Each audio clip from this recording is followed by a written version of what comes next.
저는 올해 75 경기도 북부 외곽의 한 작은 지역에서 가정교회를 섬기고 있는 김순복 권사입니다. 우리 교회는 몇 해 전까지만 해도 작은 예배당이 있었습니다. 낡은 건물이었지만 성도들의 기도와 찬송이 숨쉬던 소중한 곳이었습니다.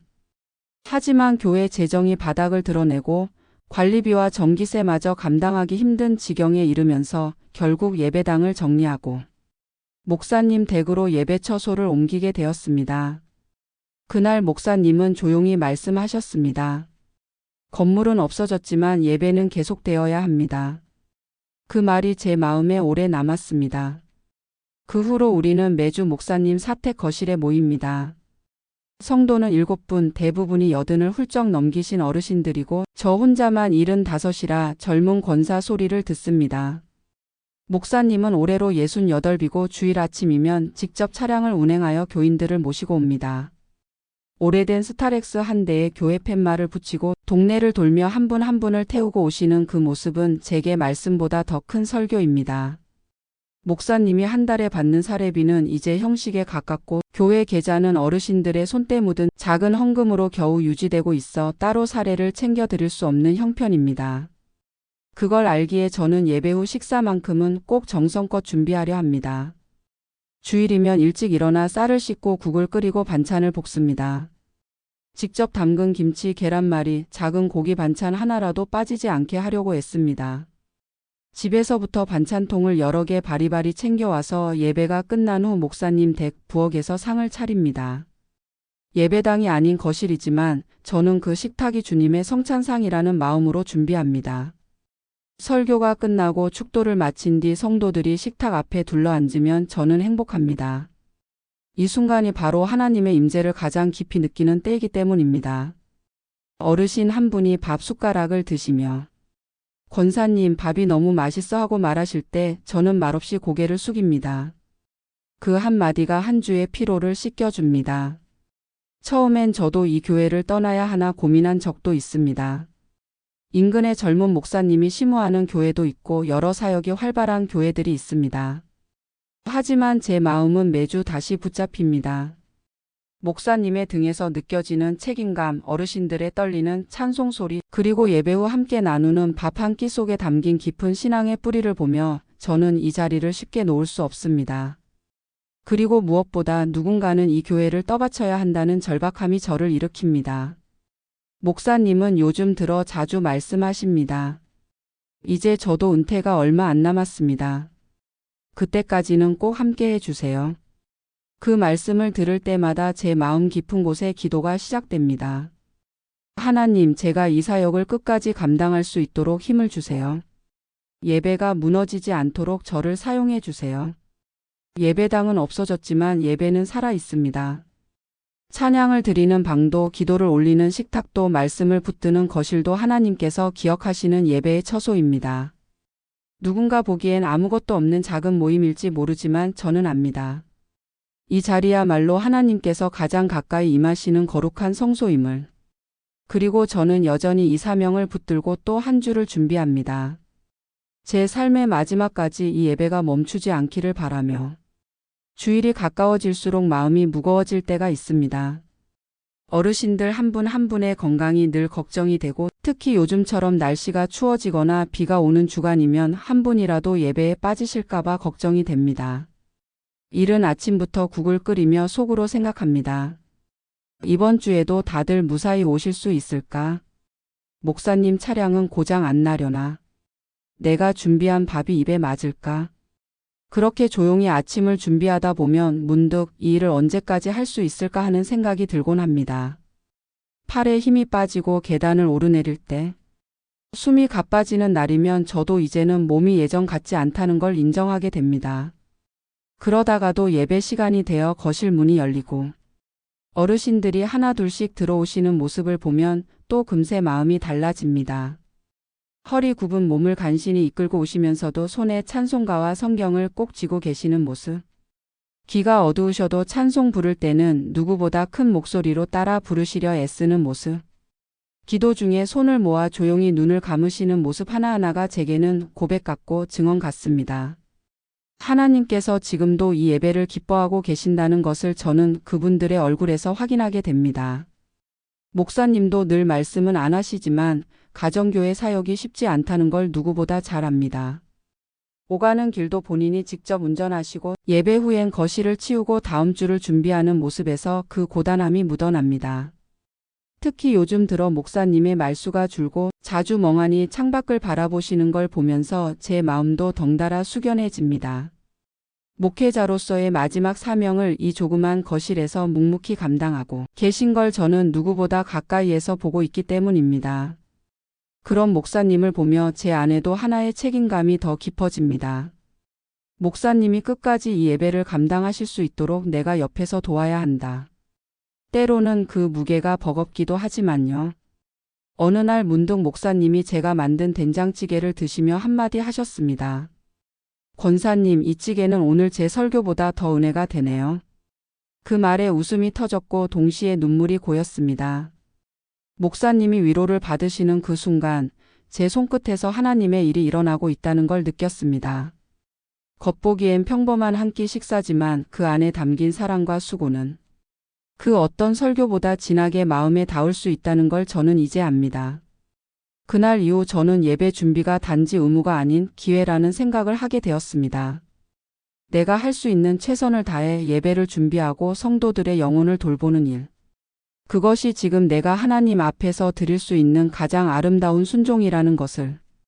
오늘도 반찬통을 들고 목사님 댁 문을 열며 저는 속으로 기도합니다.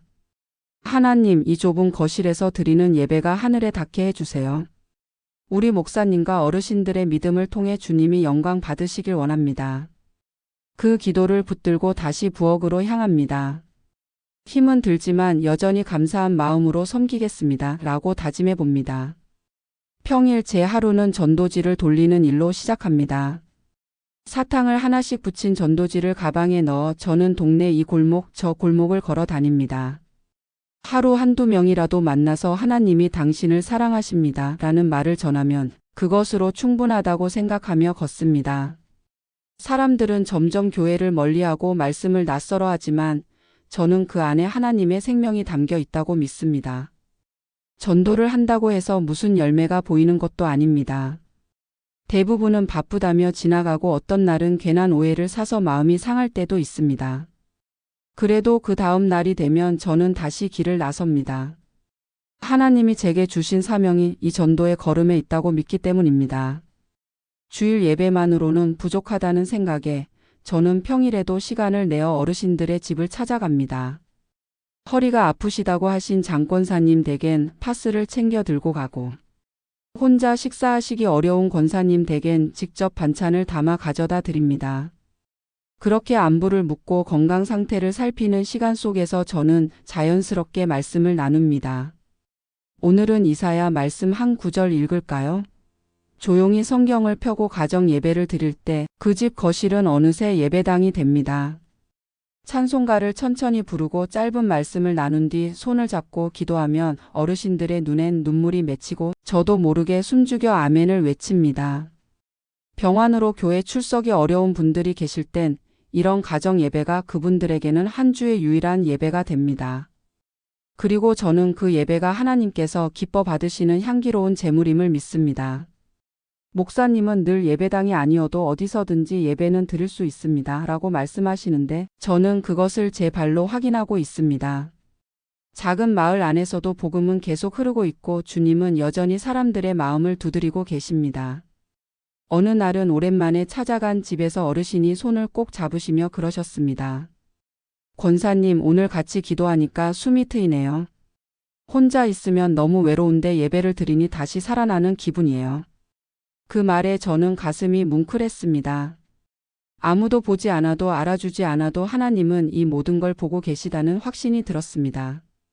사실 저도 사람인지라 매번 기쁘기만 한 것은 아닙니다. 나갈 때마다 무거운 다리, 돌아올 땐 더 무거운 마음. 때로는 외로움과 피로가 겹쳐 집에 돌아오자마자 주저앉아 눈물 흘릴 때도 있습니다. 그러나 그런 날에도 저는 다시 일어납니다. 하나님의 일이기에 이 일은 내가 아니라 주님이 하시는 것임을 알기에. 전도와 신방, 가정 예배와 반찬 준비, 예배 준비와 식사 섬김. 모두가 겉보기에 작고 보잘것없는 일들이지만 이 모든 걸 합쳐 하나님은 하나의 예배로 받아주신다는 것을 저는 믿습니다. 그렇게 오늘도 전도지 한 묶음을 손에 들고 어르신들을 위한 반찬 보자기를 가방에 넣고 다시 골목길을 걷습니다. 저의 걸음은 느리고 초라하지만 그 위에는 하나님의 은혜가 항상 넉넉히 머물러 있다는 걸 저는 너무나도 분명히 알고 있습니다. 그리고 이 걸음을 멈추지 않는 이상 이 마을 안에 하나님의 이야기는 계속될 것이라는 믿음을 품고 저는 다시 한 사람을 향해, 한 가정을 향해 조용히 나아갑니다. 요즘 들어 하루에도 몇 번씩 묻게 됩니다. 이 가정교회 과연 언제까지 이어질 수 있을까? 우리 목사님 연세도 이제 68 은퇴할 때가 가까워지고 성도 어르신들도 하나 둘씩 예배 참석이 어려워지고 어떤 날은 평소 자리에 앉아 계시던 분이 보이지 않으면 가슴이 철렁합니다.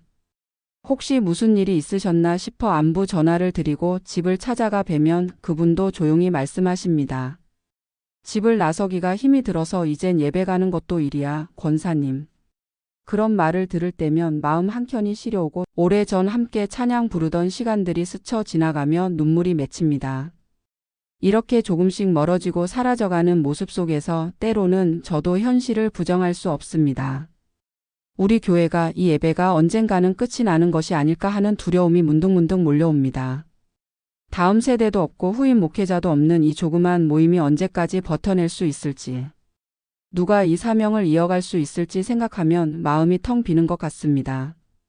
하지만 그런 불안 속에서도 저는 포기하지 않기로 했습니다. 지금 내가 할 수 있는 건 오늘 예배를 준비하는 것, 오늘 전도지를 들고 골목을 걷는 것, 오늘 성도 어르신을 찾아가 말씀 한 줄을 함께 나누는 것입니다. 미래는 하나님 손에 맡기고 나는 지금을 충실히 감당하는 것, 그것이 내 몫이라 믿기로 했습니다. 한 번은 예배 마친 뒤 식사를 마치고 정리하는 중에 목사님께서 제게 그러셨습니다. 권사님, 이 교회가 지금까지 남아있는 건 권사님 덕분이에요. 사람이 없어도 자리가 없어도 하나님은 권사님 같은 분을 통해 예배를 지켜주시는 것 같아요. 그 말에 저는 아무 대답도 하지 못했지만 눈시울이 뜨거워졌습니다.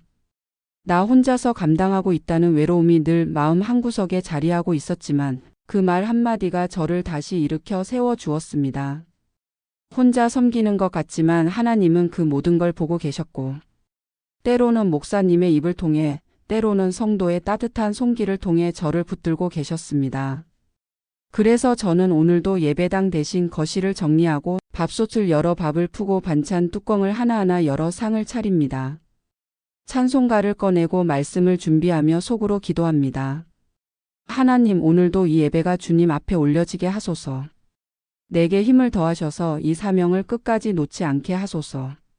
그렇게 매주 반복되는 시간이지만 그 안에 담긴 하나님의 위로는 결코 반복되지 않습니다. 오히려 매번 새롭고 더 깊어집니다. 저는 압니다. 교회 건물은 사라졌지만 하나님이 임하시는 예배는 여전히 살아있고 그분은 작은 순종 하나도 기억하시는 분이라는 걸. 그 믿음 하나 붙들고 저는 다시 오늘도 일어섭니다. 언제까지 이 교회가 남을 수 있을지 모릅니다. 언젠가 예배가 멈추는 날이 올지도 모르겠습니다. 하지만 그날이 오기 전까지 저는 끝까지 이 자리를 지킬 것입니다. 그게 제게 주신 사명이고 제 인생 마지막까지 감당해야 할 가장 귀한 일이기 때문입니다.